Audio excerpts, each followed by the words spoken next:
School service কমিশনের SLST মানে second SLST interview সংক্রান্ত নিয়ে দু চারটে কথা বলি। অনেকের কাছে একটা প্রশ্নই থাকে যে আমি আদৌ কি চান্স পাবো, এখনই কি শুরু করব? দেখো, তুমি চান্স পাবে কি পাবে না, তোমার নাম্বারটা কত এসেছে তুমি নিজে জানো। একটা পরীক্ষা দিয়ে আসার পরে পরীক্ষার প্রশ্নপত্র এবং আশেপাশে বাকিরা কেমন নাম্বার পেয়েছেন এটা একটু বুঝে নিয়ে নিজের কাছে একটা বিষয় রাখো যে আমি চান্স পাবো কি। যদি তোমার মনে হয় চান্স একটু পেলেও পেতে পারি, মনে আর কিচ্ছু না, তৃতীয় কোনো ব্যক্তির কাছে শোনার প্রয়োজন আছে? একদম না। পড়াশোনা করো।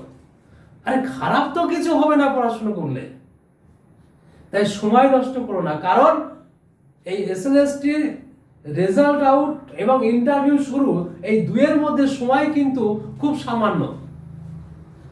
কারণ আমাদের লক্ষ্য আমরা ডিসেম্বরের মধ্যে রিক্রুটমেন্ট কমপ্লিট করব, কমিশন তাই বলেছে। তাহলে আমার দৃঢ় বিশ্বাস, দেখো পরীক্ষা হচ্ছে, রেজাল্ট আউট হবে, ইন্টারভিউ হবে, তারও রেজাল্ট আউট হবে, রিক্রুটমেন্টও কমপ্লিট হবে। যে যাই বলুক না কেন, এসব কোনো কথাই কান না দিয়ে মন দিয়ে নিজের সাবজেক্ট পড়াশোনা করো। অন্তত নিজের সাবজেক্টটাকে যদি তুলতে পারো, নিজের সাবজেক্ট, যার যার সাবজেক্ট, ইতিহাস হোক, বাংলা হোক, ভূগোল, যার যার সাবজেক্ট আছে, অন্তত সাবজেক্টিভ যে বোধমূলক কোশ্চেনগুলো হতে পারে সেই কোশ্চেনগুলোকে খুব ভালো করে তুলে ফেলো। তাহলে কি হবে, তোমার রেজাল্ট আউটের পরে যদি তুমি দেখো তোমার লিস্টের নাম আছে, তখন একটা নিজের কাছে বিশ্বাস থাকবে, একটা ভরসা থাকবে যে না, সাবজেক্ট আমার রেডি আছে, এবার বাকি জিনিসগুলো তৈরি করলে হয়ে যাবে। তবে প্রত্যেককে বলবো সাবজেক্টের কোশ্চেন যখন রেডি করবে না, খুব শর্ট করে, কারণ বিস্তারিত শোনার সময় নেই। 2 লাইন, 1 লাইন, 3 লাইন, তার বেশি নয়। খুব ছোট ছোট করে যুক্তিপূর্ণ উত্তর রেডি করে রাখবে, বোধমূলক কোশ্চেনগুলো। এটা খেয়াল রাখতে হবে যে আমি খাতায় লিখে রেডি করব। তোমার সাবজেক্ট যদি রেডি থাকে তাহলে কিন্তু বাকি সময় যেটা থাকবে ইন্টারভিউ সংক্রান্ত আনুষঙ্গিক যা কিছু শেখার আছে তখন কিন্তু শিখে নিতে পারবে। তোমার যেখানে সুবিধা হোক, তোমার বাড়ির আশেপাশে যেভাবে হোক তুমি শিখতে পারবে। আর আমাদের কাছে আসলে তো আমরা আপ্রাণ চেষ্টা করব।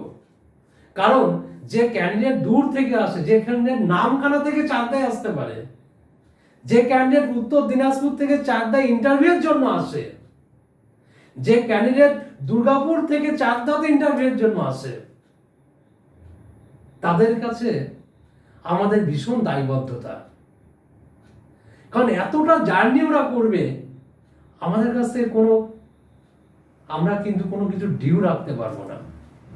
এটা আমাদের দায়বদ্ধতা, আমাদের তৈরি করতেই হবে সকলের জন্য, প্রত্যেকের জন্য। কারণ একটা ছেলে মেয়ে অনেক কষ্ট করে এই জায়গাটায় পৌঁছায়, তার যদি আরেকটু ভালো করে তৈরি করে দেওয়া যেতে পারে, তার মতো করে যতটা ভালো করে তৈরি করে দেওয়া যেতে পারে, সেই চেষ্টাটা কিন্তু থাকা উচিত। সেই জায়গাটায় আমি দায়বদ্ধ, কারণ তৈরি করতে হবে সঠিকভাবে, বেঠিকভাবে নয়। তাই সঠিক পথ দেখা, সঠিক গাইড নেওয়া, এটাও কিন্তু তোমার একটা দায়িত্বের মধ্যে পড়ে। মনে রাখবে, ভুল জায়গায় তুমি যদি পরিবেশিত হও, যদি ভুল জায়গায় যাও, তাহলে ভুল পথ তুমি পেলে জীবনটাই কিন্তু ভুল হয়ে যাবে। সেটা যেন না হয়, যেখানে তোমার সুবিধা হয় সেখানে করবে। এখন থেকে পড়াশোনা শুরু করো, জোরদার করো, ফাঁকি দিও না। জীবনের লড়াইতে নেমেছো, জয়ী তোমাকে হতেই হবে। এই পাওয়ার নিজেদের কাছে রাখতে হবে, আমি জয়ী হয়ে দেখাবো, সেই ক্ষমতা আমার আছে। দিন রাত এক করে পড়াশোনা করো, সাবজেক্টটা রেডি রাখো, তারপরে যোগাযোগ করো, বাকি জিনিস সব তৈরি করে দেওয়া যাবে। সবটাই সম্ভব। যে পরিশ্রম করে সে সাফল্য পায়, তুমি পরিশ্রম করলে তুমিও পাবে, এটা নিয়ে কোনো সন্দেহ নেই, তুমি পাবেই পাবে।